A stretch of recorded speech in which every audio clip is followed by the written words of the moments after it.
अस्सलाम वालेकुम व्यूअर्स, आज हम बात करेंगे फ्री रेंज फार्मिंग के बारे में। पोल्ट्री में फ्री रेंज किसको कहा जाता है, फ्री रेंज के बेनिफिट्स क्या हैं, इसके बारे में मिसअंडरस्टैंडिंग्स क्या हैं। तो पहले हम स्टार्ट करेंगे कि फ्री रेंज क्या है और फ्री रेंज को हम क्या समझते हैं और असल में फ्री रेंज क्या है। हम ये समझते हैं कि फ्री रेंज में पाले गए बर्ड्स, खा वो अंडे वाली मुर्गी हो या वो गोश्त के लिए पाले गए चूज़े हों, उनकी खुराक का ख़र्चा आधा किया जा सकता है और उनसे अंडे वाली मुर्गी से भरपूर अंडे लिए जा सकते हैं और गोश्त वाले चूज़े से भरपूर जो है वो गोश्त लिया जा सकता है, जो कि सरासर गलत है। ऐसा कतई तौर पे मुमकिन नहीं है और काफ़ी लोग यूट्यूब के ज़रिए ही वीडियोस देख के अपना मुआशी नुकसान कर चुके। अंडा देने वाली मुर्गी को मुतवाज़िन ग़िज़ा रोज़ाना की बुनियाद पे चाहिए, तो वो आपको अपनी औसत पैदावारी जो वो सलाहियत रखती है अंडा देने की, वो आपको अपने अंडे देने के दौरानिए में वो अंडा दे पाएगी। तो मैं अब चलूँगा इसकी तरफ कि फ्री रेंज किसे कहा जाता है। फ्री रेंज कहा जाता है कि आप अपने शेड को, जिसमें आपका बर्ड आपने चूज़े को पाला और उसको बड़ा किया, बड़ा करने के बाद वो वहीं पे जवान हुआ, अब आप उसकी रेंज को खुला कर देते हैं। उसके साथ आपकी बाउंड्री वॉल है या आपने कोई आर्जी बाउंड्री वॉल लगाई है, जैसा कि फ़िश नेट लगा के भी ये बड़े अच्छे तरीके से इसकी बाउंड्री वॉल लगाई जा सकती है। आप अपने बर्ड को ऑफ़र करते हैं कि वो शेड से बाहर आए और बाहर आके घूमे फिरे। तो बैलेंस डाइट आपने उसकी ऐसे ही रखनी है। मैं इस पे बार बार इस वजह से ज़ोर दे रहा हूँ कि हमारे यहाँ पाकिस्तान में फ्री रेंज का मतलब है कि ख़ुराक को के ख़र्चे को आधा कर दिया जाए या बिल्कुल ही ख़त्म कर दिया जाए, ऐसा नहीं है। तो फ्री रेंज में हम अपने बर्ड की रेंज जो है वो उसको बढ़ाते हैं, शेड से बाहर आने का मौका देते हैं। जब शेड से बाहर आता है तो इसके बेनिफिट्स बर्ड्स को क्या होते हैं।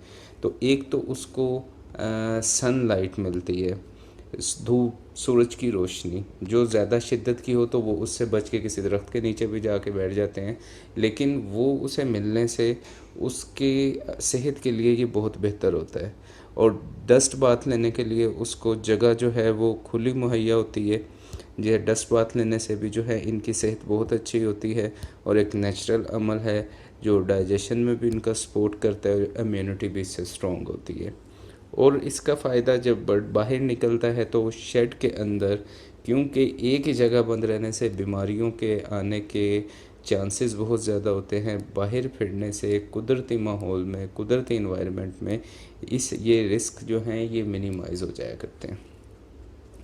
तो आपको इन फ़ायदों से, फ्री रेंज के भरपूर फ़ायदा कैसे अपने बर्ड से उठा सकते हैं, इन फ़वाइद से, इनसे आप मुआशी फ़ायदे में से कैसे बदल सकते हैं, तो उसके बारे में थोड़ी सी आपकी इस तरफ तवज्जो दिलवाएंगे कि आप अपने बर्ड को जब छोटा चूज़ा डाल रहे हैं फ्री रेंज के लिए, आपने जो भी शेड का आपके पास अवेलेबिलिटी है, जिसका इंतखाब आपने किया, उसके साथ यानी कि उससे मुल्हिका जगह आपके पास 5 किनाल है, 6 किनाल है, 7 किनाल है या 10 किनाल है, आप कोशिश करें मछली जाल जो इंतहाई कम कीमत पे मिलता है, आप बांस के ज़रिए या किसी भी ज़रिए उसे अपनी एक बाउंड्री वॉल को लगा लें, जिससे कि आपका बर्ड जो है वो उड़ के बाहर नहीं जाएगा और इससे मुआशी नुकसान से बचा जा सकता है।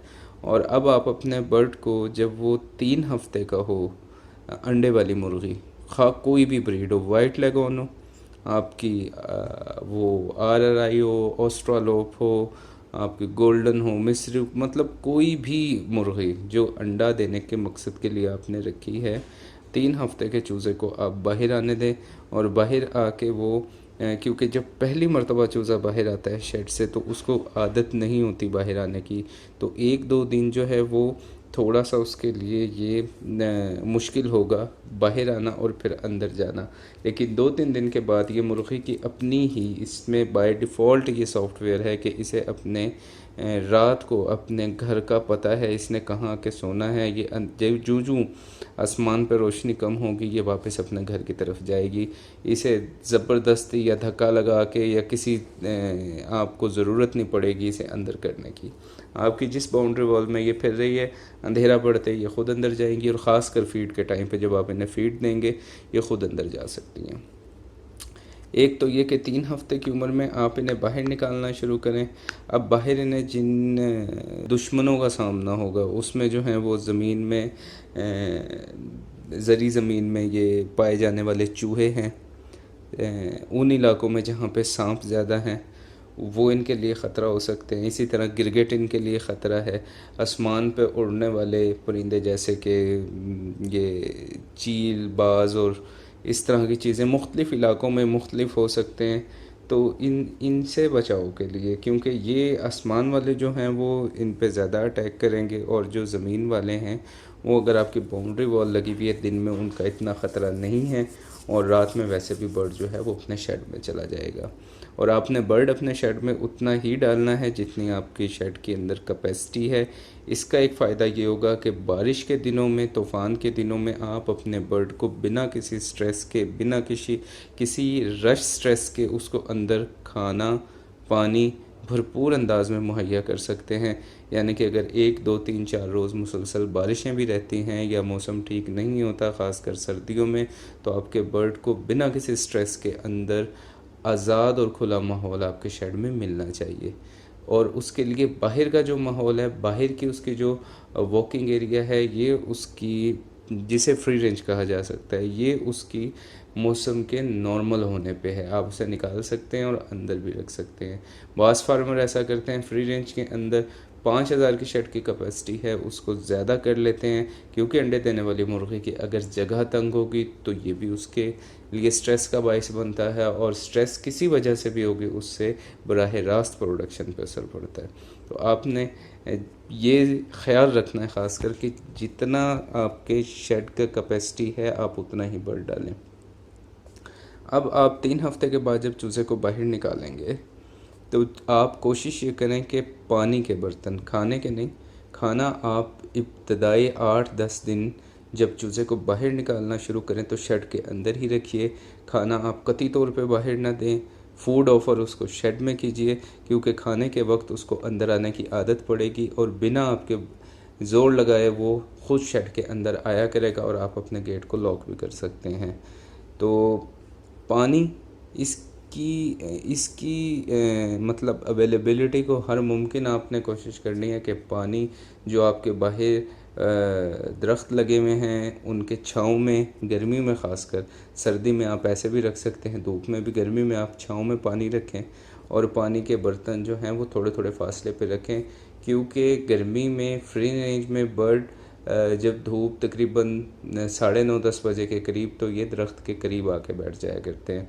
और अगर अंडे देने वाली मुर्गी है और वो बड़ी है, प्रोडक्शन पे है, तो आप दरख्तों के करीब या छाँव आप आर्टिफिशियल जैसे भी बना सकते हैं बाहर, वहाँ पे आप जो है नेस्ट भी रखें।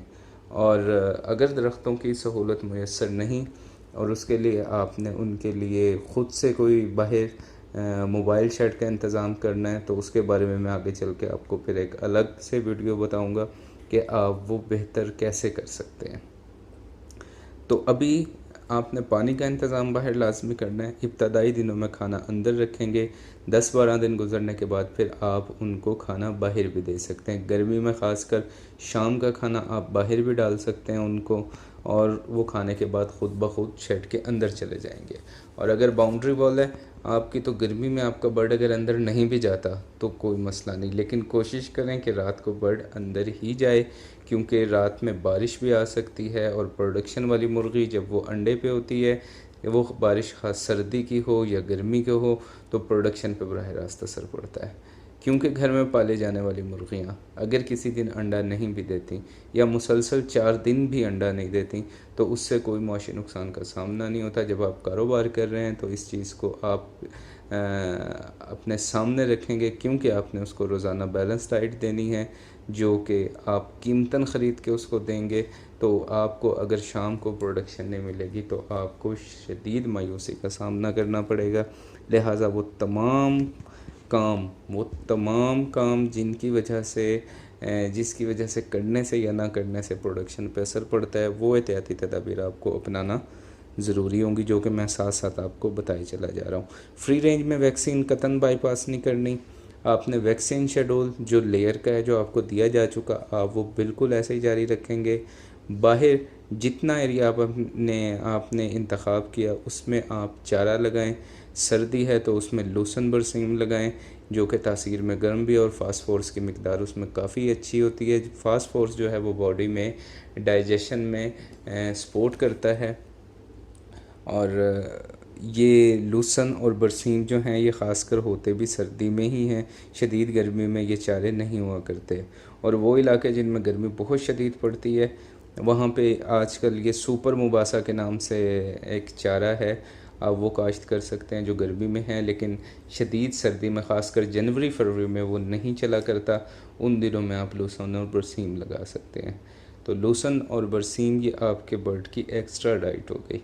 तो ये खाने से बाहर निकलेगा, ये खाने से इसकी मैंने आपको मेडिकली बताया कि फास्फोरस जो है इसमें चारे में होती है काफ़ी मिकदार में, किसी हद तक प्रोटीन भी होती है, तकरीबन 7 से 8%, किसी चारे में 14%, और एक चारे में 18% भी प्रोटीन है, जो कि इसको इसकी बैलेंस डाइट के साथ आप एडजस्ट कर सकते हैं। वो मैं आपको इंशाल्लाह वो भी बताऊंगा अभी कि आप फ्री रेंज के अंदर अपनी वेजिटेबल सोर्स फीड कैसे तैयार कर सकते हैं, और उस पे आप अपने पैसे किस तरह बचा सकते हैं। और जब बाहर का चारा आप उसको देंगे तो वेजिटेबल सोर्स की जो फीड है और बाहर काश्त किया गया चारा, इसका टोटल मैं आपको सीपी रेट, यानी कि इसका क्रूड प्रोटीन, इसका फ़ैट, इसका फ़ाइबर, इसकी मेटाबॉलिक एनर्जी, ये पूरी मैं तफसील के साथ इंशाल्लाह ताला आपको बताने जा रहा हूँ। ये आगे इसी फ्री रेंज के चैप्टर में ही मैं आपको फ्री रेंज की फ़ीड के बारे में, वो अड्डे वाली है खा वो ब्रायलर वाली है, मैं अभी आपको इसके पहले ये शेड के मुतालिक और इसके घर के इंतज़ामात के मुतालिक बता दूं, फिर इंशाल्लाह ताला अगला टॉपिक हमारा वही आ रहा है कि हम फ़ीड के बारे में बात करेंगे बहुत तफसील से इंशाल्लाह।